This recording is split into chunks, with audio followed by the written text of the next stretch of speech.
So for the glute wall lean, you're gonna have to get set up somewhere near a wall. You're gonna be about your foot's distance away from the wall, but you can adjust during the exercise if need be. So the glute med's job is to help stabilize in this frontal plane.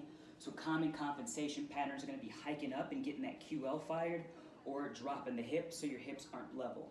So with this movement, you're gonna drive your knee up, you're gonna abduct. So when the knee goes away from the midline, you're abducting in that hip and pushing this knee against the wall. That's gonna get this top hip to fire.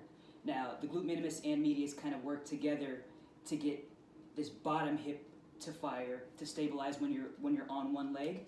So we should feel a little bit of that bottom hip too. Knee is slightly bent, but it's slightly pushed back, hips are loaded. If I'm not compensating and getting my shoulder outside of my hip, I should feel this side because my shoulders are stacked, and I should also feel this side because I'm pushing into the wall. So do a quick muscle check. Do I feel top hip?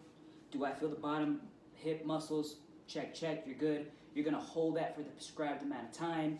If you're combining this with a lunge, you would drop back, same leg that comes up against the wall goes back into a lunge, hit knee ankle in one line, front leg, boom, drive the knee up, push into the wall, sit on that bottom hip, do a muscle mind check, bottom check, top check, and then you're gonna repeat into the lunge, boom, drive that knee up, sit on that back hip, do your muscle mind check.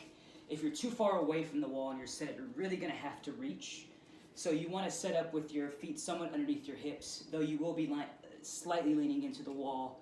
What's most important is that you're sitting down low enough on this side to feel the bottom hip, and you're really pushing against the wall to feel that top hip.